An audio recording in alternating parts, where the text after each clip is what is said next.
بسم اللہ الرحمن الرحیم۔ السلام علیکم۔ روزانہ واقعات سننے کے لیے اس چینل کو سبسکرائب کریں۔ ایک دفعہ کا ذکر ہے، یہودیوں کے کسی کے گھر شادی تھی۔ وہ لوگ حضرت صلی اللہ علیہ وسلم کی خدمت میں آئے اور عرض کی، اے محمد صلی اللہ علیہ وآلہ وسلم، ہم آپ کے پڑوسی ہیں، ہمارا بھی کچھ حق ہے، اس لیے ہماری درخواست ہے کہ آپ اپنی دختر فاطمہ رضی اللہ عنہا کو شادی میں شرکت کے لیے بھیج دیں تاکہ ان کی برکت سے عزم عروسی کی رونق میں اضافہ ہو۔ حضرت صلی اللہ علیہ وآلہ وسلم نے فرمایا کہ فاطمہ اگرچہ میری بیٹی ہے لیکن علی کی زوجہ ہے، تم لوگ علی سے جا کر درخواست کرو، اگر وہ چاہیں گے تو شادی میں جانے کی اجازت دے دیں گے۔ یہودیوں نے عرض کیا کہ آپ صلی اللہ علیہ وآلہ وسلم بھی ہماری طرف سے ان سے سفارش فرما دیں۔ پھر وہ یہودی حضرت علی رضی اللہ عنہ کی خدمت میں حاضر ہوئے اور عرض کیا کہ آپ اجازت دیں، حضرت فاطمہ رضی اللہ عنہا شادی میں تشریف لائیں۔ انہوں نے فرمایا کہ اس امر کی مالک خود جناب فاطمہ رضی اللہ عنہا ہیں۔ اس کے بعد یہودی نے جس کے گھر شادی تھی حضرت فاطمہ رضی اللہ تعالی عنہا کے دروازے پر آواز دی، اے بنت رسول، میری لڑکی کی شادی ہے، اگر آپ تشریف لے چلیں تو میری عزت بڑھ جائے گی۔ حضرت فاطمہ رضی اللہ تعالی عنہا نے فرمایا کہ جناب امیر المومنین سے اجازت لے لو تو چلو۔ یہودی نے کہا کہ میں رسول اللہ صلی اللہ علیہ وسلم اور شیر خدا کی خدمت میں گیا تھا، سب ہی نے آپ کو مختار کیا ہے۔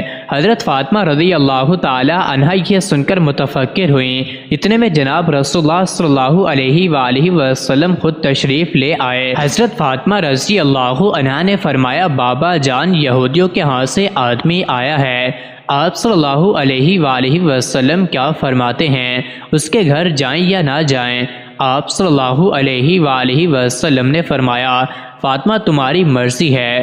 حضرت فاطمہ رضی اللہ عنہا نے عرض کیا، ابو جان، آپ کی بہت سخت توہین ہوگی، کیونکہ ان کی عورتیں عمدہ اور نفیس لباس و زیورات سے مزین ہوں گی اور میرے پاس وہی پھٹے پرانے کپڑے ہیں جس میں جا بجا خرمے کے پیوند لگے ہیں۔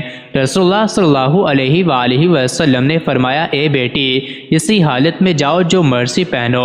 چنانچہ سیدہ فاطمہ رضی اللہ عنہا جانے کو تیار ہو گئی۔ ادھر یہودیوں نے اپنی عورتوں کو زیورات و ملبوسات سے خوب آراستہ کیا، کیونکہ وہ جانتے تھے کہ حضرت فاطمہ رضی اللہ عنہا کے پاس لباس اور زیورات تو قطعاً نہیں ہیں، وہ تو اپنے پرانے پیوند لگے ہوئے لباس میں شریک شادی ہوگی تو سب کی نگاہوں میں سب کو حقیر ہوگی۔ ادھر اللہ تعالیٰ نے اپنی کنیز خاص کے لیے حضرت جبرائیل علیہ السلام کے ذریعے سے جنت کے ایسے ملبوسات اور زیورات بھیجے کہ جن کی مثل و نظیر دنیا میں نہ تھی۔ حضرت فاطمہ رضی اللہ عنہا کو زیورات و خلعت سے آراستہ کیا گیا اور کچھ دیگر خواتین کے ساتھ حضرت فاطمہ رضی اللہ عنہا روانہ ہوئی۔ کچھ حوریں دائیں اور بائیں اور کچھ پیچھے اور کچھ آگے روانہ ہوئی۔ اس شان سے سیدنا فاطمہ رضی اللہ عنہا کی سواری یہودی کے مکان پر پہنچی۔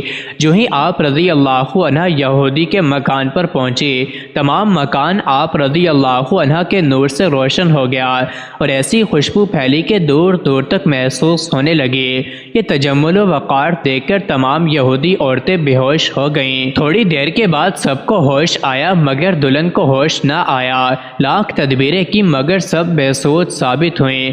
دیکھا گیا تو معلوم ہوا کہ روح قفیس انصری سے پرواز کر چکی ہے۔ انن فنن شادی کا مکان ماتم کدہ بن گیا۔ حضرت فاطمہ رضی اللہ عنہا کو دیکھ کر بہت تشویش ہوئی اور فرمایا کہ اطمینان رکھیں، ابھی ہوش آ جائے گا۔ اس کے بعد آپ رضی اللہ عنہا نے 2 رکعت نماز پڑھ کر دعا کے لیے ہاتھ بلند کیے اور کہا کہ میرے اللہ، میں بنت رسول صلی اللہ علیہ وآلہ وسلم ہوں، اے میرے اللہ، میری عزت تیرے ہاتھ میں ہے۔ تمام لوگ یہی کہیں گے کہ سیدہ فاطمہ کے آتے ہی دلہن فوت ہو گئی، خانہ شادی خانہ غم بن گیا۔